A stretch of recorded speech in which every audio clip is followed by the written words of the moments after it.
اس وقت آپ کی پرورش کون کر رہا تھا؟ کون کر رہا تھا پرورش؟ میرا رب، میرے آقا صلی اللہ علیہ وسلم کے فرامین کا خلاصہ ہے کہ جب بچہ ماں کے شکم میں ہوتا ہے، اللہ تبارک و تعالی اتنا کرم ہے اس پروردگار کا کہ میرے آقا نے فرمایا بچہ جب ماں کے شکم میں ہوتا ہے تو جو وہ کھانے کی تمنا کرتا ہے اللہ وہی غذا ماں کو عطا فرماتا ہے۔ ماں کے شکم میں تمہاری خواہشوں کا اور تمہاری غذا کا خیال کس نے رکھا؟ کہنا پڑے گا خالق کائنات، وہی میرا اللہ۔ اور پھر جب آپ دنیا میں پیدا ہوئے، میرا رب فرماتا ہے فَلْيَنْظُرِ الْإِنسَانُ مِمَّ خُلِقَ، انسان کو چاہیے کہ وہ یہ دیکھے کہ وہ پیدا کس چیز سے ہوا ہے۔ اپنی پیدائش کے معاملے میں ذرا غور کر بندے۔ میرا رب فرماتا ہے هَلْ أَتَىٰ عَلَى الْإِنسَانِ حِینٌ مِّنَ الدَّهْرِ لَمْ یَکُن شَیْئًا مَّذْکُورًا، اس انسان پر ایک زمانہ ایسا تھا کہ جب یہ کوئی قابل ذکر شے نہ تھا، کچھ نہیں تھے، تمہاری کوئی حیثیت نہیں تھی۔ پھر میرے رب نے تمہیں پانی سے وجود بخشا، قطرے ناپاک سے۔ بتاؤ تو ذرا، جب بچہ ماں کے شکم میں آتا ہے، یہ علماء جانتے ہیں، جو پڑھے لکھے لوگ ہوں گے یہ بھی جانتے ہیں، جب بچہ ماں کے شکم میں آتا ہے اور 1 یا 1.5 مہینے کا ہو جاتا ہے ماں کے شکم کے اندر، اس کے دل کی دھڑکن شروع ہو جاتی ہے، دل کی دھڑکن شروع ہو جاتی ہے۔ پیدا ہونے کے پہلے سے لے کر کے یہ دل دھڑک رہا ہے۔ آج 30 سال 35 سال 40 سال 50 سال 70 سال کے ہو گئے، تمہارے پیدا ہونے کے پہلے سے لے کر آج 50 سال گزر گئے، یہ دل دھڑک رہا ہے۔ دنیا میں بہت سی مشینیں ہیں، بہت سی گاڑیاں ہیں، ہر مشین کے لیے سروس کی ضرورت ہوتی ہے، ہر گاڑی کو ڈیزل اور پیٹرول کی ضرورت ہوتی ہے۔ بتاؤ مسلمانوں، تمہارے پیدا ہونے کے پہلے سے لے کر یہ دل تمہارا دھڑک رہا ہے، 50 سال گزر گئے مگر نہ کبھی تم نے دل کی سروس کروائی، نہ کبھی تم نے دل میں آئل ڈالا، نہ کبھی ڈیزل اور پیٹرول کی ضرورت محسوس ہوئی۔ بغیر کسی سروس کے، بغیر کسی ڈیزل پیٹرول کے اس دل کو دھڑکنے کی صلاحیت اور قوت کون دے رہا ہے؟ کہنا پڑے گا وہ ایک اللہ ہے، اور یہی ایک دل ہے۔ ایسا نہیں ہے کہ اس کو بیچ میں ریسٹ مل جاتا ہو۔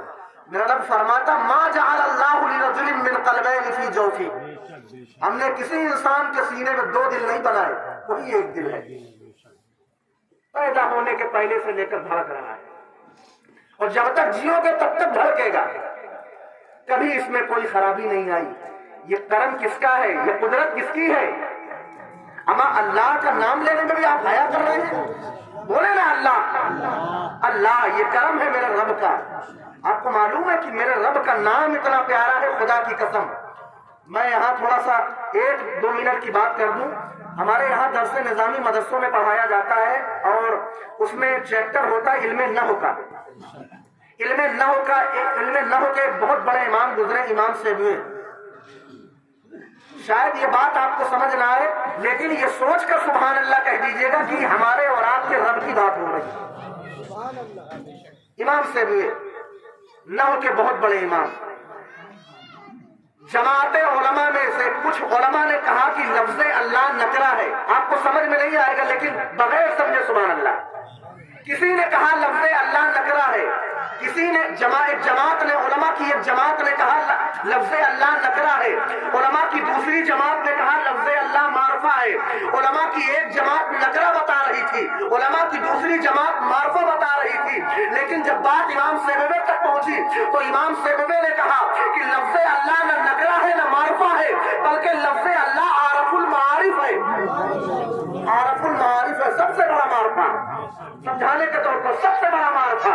جب امام سیبوی نے یہ بات کہی کہ لفظ اللہ سب سے بڑا معرفہ عارف المعارف ہے، امام سیبوی کے انتقال کے بعد کسی نے پوچھا خواب میں ما فعل اللہ بکا، اللہ نے کیا سلوک کیا آپ کے ساتھ؟ امام سیبوی کہتے ہیں کہ میں نے اپنے رب کے نام کو عارف المعارف بتایا تھا، اللہ نے محض اسی عمل کے بعد میری مغفرت فرما دی۔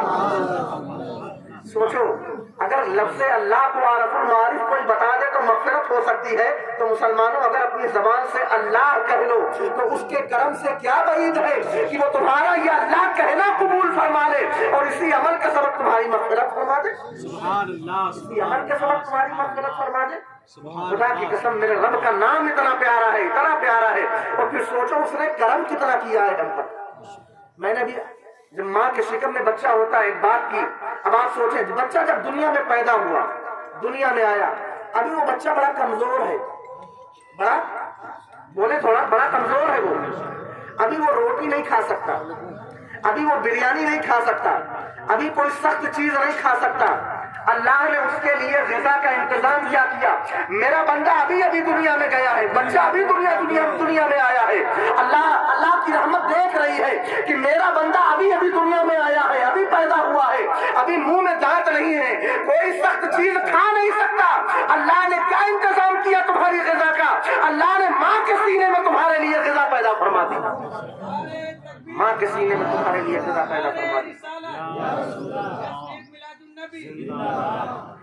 نعرہ ماشاء اللہ آپ کی محبتوں کا بہت بہت شکریہ، لیکن اب نعرہ نہ لگائے، توجہ سے سنیں۔ ماں کے سینے میں اللہ نے تمہارے لیے غذا کا انتظام کیا، بتاؤ ماں کے سینے میں دودھ کی نہریں کس نے جاری کی؟ اللہ نے، بولو اللہ نے جاری کی۔ خدا کی قسم یہ میرے رب کا احسان ہے، اگر ماں کے سینے میں اللہ دودھ کی نہر جاری نہ فرمائے اور اس میں ماں باپ کا خود اپنا عمل دخل ہو تو جب تک بچے کی پیدائش نہیں ہوتی تب تک یہ دودھ کیوں نہیں نکلتا ہے؟ جب بچے کی ولادت ہوتی ہے تبھی اللہ غذا کا انتظام فرماتا ہے، یہ میرے رب کا احسان ہے۔ بتاؤ جو رب پیدا ہونے سے پہلے ہم پر احسان فرمائے، پیدا ہونے کے بعد ہماری غذا کا انتظام فرمائے، تو بتاؤ کیا اس رب کا احسان نہیں ماننا چاہیے؟ اس رب کا شکر نہیں ادا کرنا چاہیے؟ اور پھر بتاؤ تو ذرا یہ آنکھیں یہ کان ہمیں کس نے عطا فرمائے؟ کس نے دیا یہ آنکھیں؟ آج میرے نوجوان اس بات کو اچھی طرح سمجھیں گے، آج جب موبائل لینے جاتے ہو نا مارکیٹ میں تو کیا دیکھتے ہو؟ کیمرے کی کوالٹی، کیمرہ کتنے میگا پکسل کا ہے، یہ دیکھتے ہو نا، کیمرہ کتنے میگا پکسل کا ہے؟ 48 میگا پکسل اور اس سے زیادہ میگا پکسل۔ کیوں؟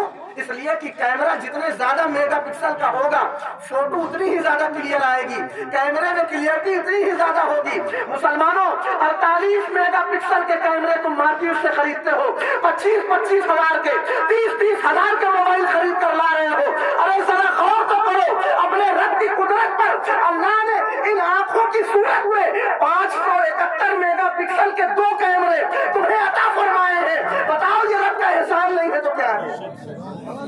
آنکھیں تمہاری 571 میگا پکسل کے 2 کیمرے اللہ نے مفت دیے ہیں تمہیں۔ ان آنکھوں کا شکریہ تم نے کب ادا کیا؟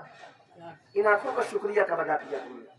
یہ زبان جس میں اللہ نے تمہیں قوت گویائی عطا فرمائی، یہ آنکھیں اللہ نے قوت سماعت عطا فرمائی، یہ ناک قوت شامہ عطا فرمائی، یہ دماغ جس سے تم سوچتے سمجھتے ہو، جس سے جو ہے فکر کرتے ہو، جس سے پلاننگ بناتے ہو۔ ذرا سوچا ہے کبھی اگر اللہ اس دماغ کا ایک تار ڈھیلا کر دے تو کیا حال ہوتا ہے انسان کا؟ مارا پھرتا ادھر سے ادھر۔